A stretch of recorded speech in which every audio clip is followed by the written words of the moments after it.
humnoonni waraana wayyaanidha kallattii adda addaatiin gara walaqaa'itti sochii taasisaa akka jiran yoo ta'u hoogganaan raayyaa ittisa biyyaa Itoophiyaa duraanii Jeneraal Saamoraa Yohaannis qaamolee nageenya naannichaa booressan irratti tarkaanfiin sirreeffamaa fudhatamuu akka qabu dubbachuun dhaga'ame. Raayyaan ittisa biyyaa Itoophiyaadha waldhabdee mootummaa naannoo Somaaleetii fi Oromoota cinaaqsan furuudhaaf jidduu seenee jiraachuun mul'ate. Biyyoonni Arabaa faallaa walii ta'an lama Yuunaayitid Arab Imireetii fi Suud Arabiyaan biyyoota Afrikaa faallaa walii ta'an wajjin hariiroo uuman cimsanitti fufuu mul'ate. Kunis Yuunaayitid Arab Imireetii Itoophiyaa wajjin hariiroo michummaa gadi fageenyaa yoomtu Suud Arabiyaan ammoo Eertiraa wajjin hariiroo uumuu jalqabdeen United Arab Emirates fi Suud Arabiyaan biyya faallaa walii ta'anii biyyoota galaana diimaa irratti waldhabdee qaban Eertiraa fi Itoophiyaa wajjin hariiroo uumuun maal agarsiisa? Bal'ina oduutiin dhiyeessina. Boordiin filannoo biyyaalessaa Itoophiyaa guyyaa galmee qaadhimamtoota guyyaa 16 guyyaa dabalataa kennuu dheeressuun beeksisee jira. Boordiin filannoo biyyaalessaa guyyaa galmee qaadhimamtoota kana maaliif dheeresse? Bal'ina oduutiin dhiyeessina. Daawwattoota fi hordoftoota lammii miidiyaa nagaa fi salaaminni keenya bakka jirtan biratti sana dhaqqabu. Kanneen amma isinitti hanga footoo lammii miidiyaatti amma bal'ina oduu isinitti. Waraanni TPLF yeroo ammaan tana gara waldaa Shiraaroo fi Suudaanitti sosso'ee jiraachuu gabaasni Andafaataa fi Itiyoo Addis akkasumas waasuu information baasee mul'ise. Akka maddeen kunneen ibsanitti loltoonni waraanaa torbee dabaree Salamaattaa irratti hirmaatan 35 magaalaa Shiree keessa qubatanii kan jiran yoo ta'u humni waraana TPLF fi meeshaa waraanaa gurguddaa fi loltoota baay'ee gara naannoo daangaa Tigraayitti bobbaasuun isaa Itiyoo Economist guyyaa kaleessa gabaasuun ni atatama. Humnoonni wayyaanee dhibbana laggata gasee ce'uudhaan Walqaayitii fi Salamaattaa to'achuuf yaalan haleellaa guddaa gaggeeffamuun qophiin isaanii ibsamee jira. Kana malees yeroo ammaan tana gama wayyaaneetiin koriidarii Suudaan to'achuuf fedhiin akka jiru kan agarsiifamee fi haalli jiru hordofamuudhaan humni ittisaa loltootaa fi meeshaa waraanaa baay'inaan gara daangaa Tigraayitti sochoosaa akka jiru gabaafamee jira. Gama biraatiin ammoo hoogganaan raayyaa ittisa biyyaa Itoophiyaa duraanii Jeneraal Saamoraa Yohaannis qaamoleen nageenya naannichaa booressan irratti tarkaanfiin sirreeffamaa fudhatamuu qaba jechuudhaan dhaame. Jeequmsa naannoo Tigraay keessatti kaafame ilaalchisee hoogganaan raayyaa ittisa biyyaa duraanii Jeneraal Saamoraa Yohaannis yaada kanneen qaamoleen nageenya naannicha booressan irratti tarkaanfiin fudhatamuu akka qabu dubbate. Jeneraal Saamoraan yaada gaazexaa Bilaasiif kanneen akka jedhutti naannicha keessatti qaamoleen nagaa gufachiisan nagaa booressitoota irratti tarkaanfiin barbaachisaan fudhatamuu fi naannicha gara nagaa fi tasgabbii deebi'uu qabaa jechuudhaan nageenyi bu'uura misoomaa fi barnootaa ta'uu ibsee humnaan rakkoo hiikuuf yaaluun dantaa garee qofa kan tajaajilu malee faayidaa uummataaf kan hin qabne ta'uu ibsee jira. Kana malees Jeneraal Saamoraa Yohaannis garaagarummaa siyaasaa dantaa dhiphoodhaan odoo hin taane marii fi wal hubannaan furmaata argachuu akka qabu cimsee dubbachuudhaan ummanni marti nagaa irraa kan fayyadamu yoo ta'u muraasni qoftiin garuu waraana irraa kan fayyadamu ta'uu fi filannoo nagaatiif dursi kennamu akka qabu Jeneraal Saamoraa Yohaannis dhaamee jiraachuun dhaga'ame.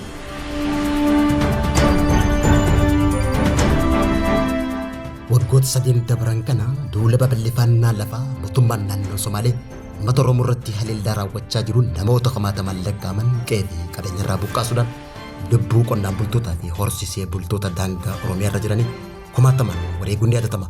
Mootummaan naannoo Somaalee Obbo Mustafaa Mohaammed Omariin durfamu duula babal'ifannaa lafaa jalqabeen Oromiyaa gama baatii fi kibbaatiin weerara taasiseen qonnaan bultootaa fi horsiisee bultoota Oromoo qe'ee fi qabeenya irraa buqqaasuun lafa seera qabeessaan bulchiinsa mootummaa naannoo Oromiyaa jala jirtu hedduu fudhachuudhaan ijaarsa seeraan alaatis irratti ijaaraa jiraachuun ni yaadatama. Dhiyeenya kana mootummaan naannoo Somaalee lola uummata Oromoo jaarsoo irratti baneen araddaalee godina Harargee Bahaa aanaa Cinaaqsan fi kanneen biroo humnaan qabachuudhaan ijaarsa seeraan alaa irratti ijaaraa jiraniin ilmi magaalaa Jijjigaa mirkaneeffachuutiin lafa Oromoo magaalaa Jijjigaa marsitee argamtu ganda Daarimuu biyyoo Tulluu Guleedii fi Diida Waaleet irratti ijaarsa seeraan alaa ijaaraa jiraachuun ni yaadatama. Haa ta'uutii malee iyyannaa uummataatiin deebiin mootummaa federaalaa irraa kennameen furmaata saamicha lafaatii fi walitti bu'iinsa ittisuudhaaf raayyaan ittisa biyyaa yeroo ammaan tana lafa seeraan ala qabamte tana qabatee jiraachuun dhaga'ame. Tarkaanfiin raayyaan ittisa biyyaa fudhate walitti bu'iinsa daangarraa saamicha lafaa seera dhabdummaa babal'achaa ture kan ittisu yoo ta'u tarkaanfiin raayyaan ittisa biyyaa fudhate tun tarkaanfii barbaachiftuu fi olaantummaa seeraa mirkaneessu ta'uun ibsame.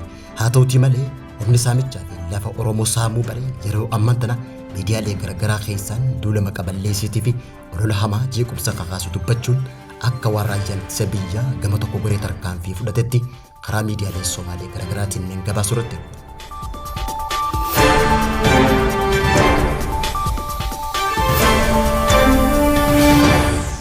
Biyyi United Arab Emirates walitti dhufeenya Itoophiyaa waliin qabdu cimsaa waan jirtuuf Saudi Arabiyaan Eertiraa irratti akka xiyyeeffattu taasisee jiraachuun dhaga'ame.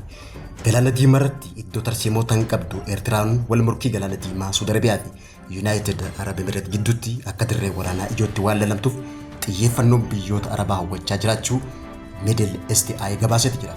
Masrii, Eertiraa fi Saudi Arabiyaa gidduutti walta'insi nageenyaa gaffagoo ta'e irratti mari'achaa kan jiran yoo ta'u, Masriin kana kan gootu yeroo United Arab Emirates walitti dhufeenya waraana Itoophiyaa waliin qabdu cimsitee jirtutti dhiibbaa Emireetotaa qolachuuf yaalii gochaa akka jirtuutu himame. Akka qondaaltonni Arabaa lama Middle East itti himanitti dhiibbaan dippiloomaasii kana kan kaasan waliigaltee ittisaa baatii amajjii keessa waraana Suudaanii fi Paakistaan gidduutti mallattaa'ee ta'uu ibsaniiti jiru. Waliigaltichi biyya Saudi Arabiyaatiin maallaqaan kan deeggaramu yoo ta'u, deeggarsi meeshaa waraanaa qaama waliigaltee kanarraa tokko ta'uun ibsameeti jira. Akka gabaasa kanaatti hoogganaan humna qilleensaa Paakistaan Zahir Ahmad Bahar Siduu fi humna qilleensa Suudii Leetinaal Jeneraal Turkii bin Bandar bin Abdulaziz waliigaltee kanarratti hoogganaa waraana Suudaan Abdul Fattah al-Buraanii wajjin mari'atanii jiraachuun ibsame. Dippiloomaasiin garee sadii kun naannoo Galaana Diimaa irratti gamtaa walxaxaadhaa fi hariiroo kaayyoon isaanii hin beekamne kan kaase ta'uun ibsame. Kanaan dura Eertiraa fi Masriin United Arab Emirates waliin walitti dhufeenya baay'ee cimaa kan qaban hoggaa ta'u, hariiroon Masrii fi Duubaay guutumaan guutuutti odoo addaan hin citin dura waraana biyya keessaa Suudaan keessatti gaggeeffamaa jiruu fi dhimma Gaazaa irratti walxaxaa ta'ee dhufuu isaatiin Eertiraan ammoo duula waraanaa United Arab Emirates Yaman keessatti gaggeessiteefis jiddu gala taatee tajaajilaa kan turte ta'ullee ibsame. Emireetonni buufata waraanaa isa magaalaa buufata doonii Assaab keessatti argamu bara 2020 takka cufuudhaan dhiyeenya kana ammoo Itoophiyaa wajjin walitti dhufeenya waraanaa cimaa uumuu isii The Middle East gabaaseeti jira. Filannoo biyyaalessaa marsaa torbaffaa Itoophiyaan caamsaa 24 bara 2018 gaggeessuuf deemtu paartileen siyaasaa yeroon galmee qaadhimummaa akka dheeratuuf gaafachaa turuun ni yaadatama. Boordiin filannoo biyyaalessaa Itoophiyaa hanga majjii takka bara 2018tti paartileen siyaasaa adda addaa 42 fi qaadhimamtoonni dhuunfaa yeroo akka galmaan kan gaafate hoggaa ta'u, isaan keessaa immoo paartileen siyaasaa 45 kan gaafataman ta'ullee paartileen siyaasaa 15 fi qaadhimamtoonni dhuunfaa 2 galmaa'uu ibse. Paartileen siyaasaa yeroo galmee qaadhimummaa xumuruu keessatti galmee kana akka xumuruu waan hin dandeenyeef sababoota adda addaa kaasuudhaan hanga bitootessa takka bara 2018tti akka dheeratuuf kan gaafatan ta'uun ibsameeti jira. Boordichi akka ibsetti yeroon dheereffamuun kun gaafii waltajjiiwwan marii adda addaa boordiin qopheessee fi barreeffama dhiyaate hordofuun guyyaa dabalataa 16 kennuuf ibse. Adeemsa galmee paartilee siyaasaa keessatti rakkoolee mul'atan odeeffannoo qaadhimamaa irratti baay'ee jijjiiramuu fi odeeffannoo guutuu hin taane kennu akkasumas ulaagaa qaadhimummaa labsichaa keessatti kaa'aman guutuu dhabuun kan irra hoggaa ta'u, boordichi sababoota paartileen siyaasaatii fi qaadhimamtoonni dhuunfaa yeroo murtaa'e keessatti qaadhimummaa isaanii galmeessuu akka hin dandeenye ilaalchisee yeroo galmee qaadhimummaa xumuramuuf karoorfame hanga gurraandhala 16 bara 2018tti ture, amma immoo gara gurraandhala 23 bara 2018tti dheeressuu beeksise.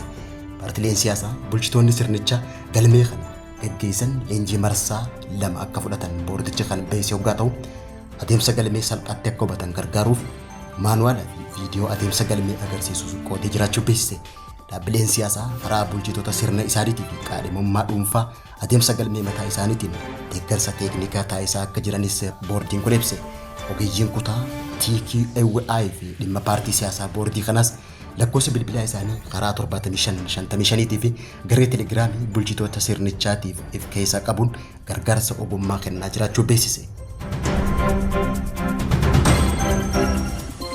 Daawwattootaa fi hordoftoota lammii miidiyaa irraa oduun yeroo kanaaf qabnu kan hanga ammaatti isinitti himaa turre turtii gaarii.